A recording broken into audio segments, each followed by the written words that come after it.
The Gilded Age, full story recap of seasons 1 to 3. There are television dramas, and then there are television worlds. Worlds so detailed, so textured, that stepping into them feels less like watching a show, and more like traveling through time. Few modern series accomplish this with the elegance, scale, and emotional intelligence of the Gilded Age. Set in the glittering yet deeply divided society of 1880s New York, the series is not merely about wealth. It is about power, tradition confronting disruption, old rules facing new ambition, and the quiet, sometimes ruthless, strategies required to survive in a world obsessed with status. Because in this era, money could build mansions, but it could not automatically open doors. Acceptance had its own currency, and it was fiercely protected.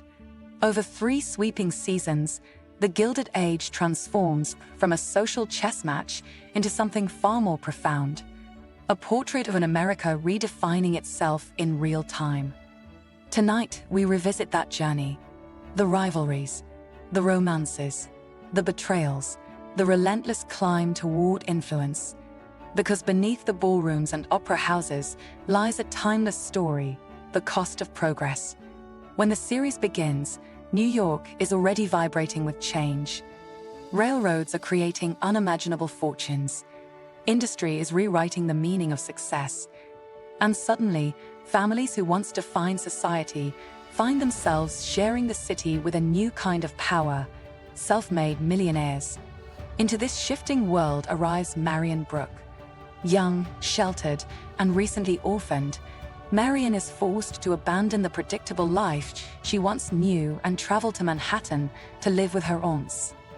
If Marion represents the audience's entry into this world, her aunt Agnes Van Ryn represents the old guard determined to protect it. Agnes is formidable, disciplined, unyielding.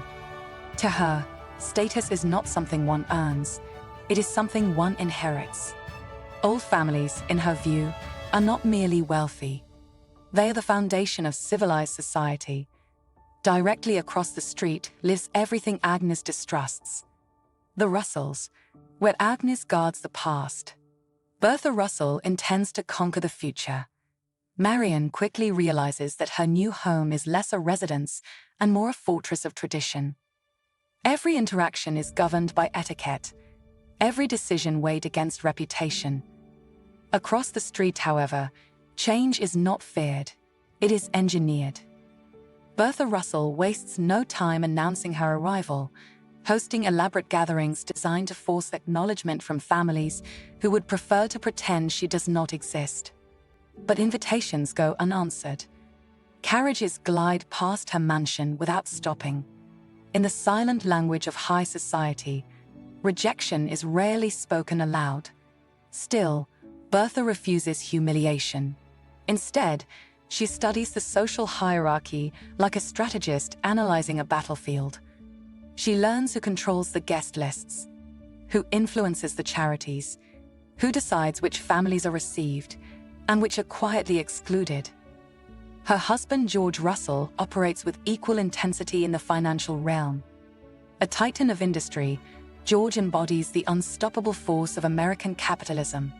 Yet what makes George compelling is not merely his power, but his devotion to Bertha. They are partners, strategists, 2 people building an empire together. Meanwhile, Marion forms an unexpected friendship with Peggy Scott, an aspiring writer whose intelligence and ambition stretch far beyond the limitations society attempts to impose upon her.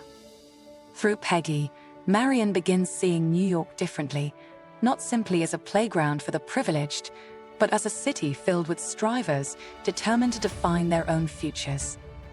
As season 1 unfolds, Bertha engineers a breakthrough. When a prestigious charity faces financial collapse, George steps forward with decisive generosity. Suddenly, society faces an uncomfortable question. Can it afford to reject the very fortunes sustaining its institutions? Old money begins bending toward new wealth, not gracefully, but inevitably. Yet the series never confines its storytelling to drawing rooms. Downstairs, ambitions simmer just as intensely.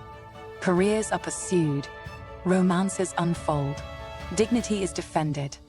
By the time season 2 begins, the Russells are no longer curiosities.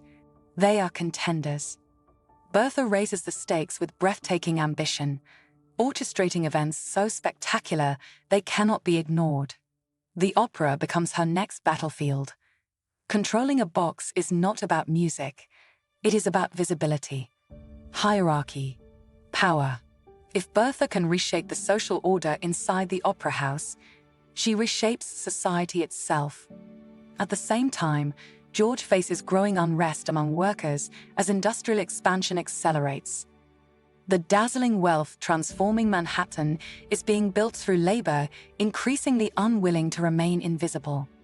Marion steps further into independence, challenging her aunt's belief that security should outweigh passion. Love is explored with refreshing realism. Courtships are negotiations shaped by class, perception, and practicality. Marriage can elevate a family or secure its survival. Nowhere is ambition clearer than in Bertha's vision for her daughter, Gladys. If Gladys marries into the right family, the Russells will no longer be outsiders. They will be woven into the fabric of the elite. By season 3, the landscape has shifted dramatically. The Russells have achieved recognition, but recognition carries pressure.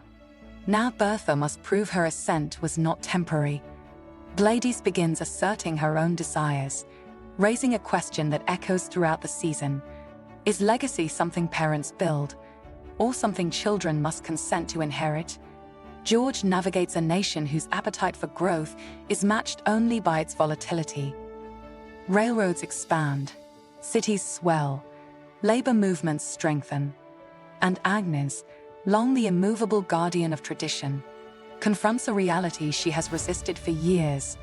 The future does not ask permission. It arrives regardless. Across 3 seasons, the Gilded Age transforms social maneuvering into emotional drama. Because beneath every strategic decision lies a deeply human desire to belong, to matter, to be seen. Old money fears irrelevance. New money fears exclusion. Both chase permanence in a world defined by change. Perhaps that is why the series resonates so strongly today. Though corsets and carriage rides belong to another century, the pursuit of influence remains timeless. Progress is rarely graceful. It is contested, uneven, sometimes painful, yet unstoppable. And as we look ahead, one question lingers. Once the outsiders become insiders, who challenges them next? Because power is never static. It is always being negotiated, reimagined, reclaimed.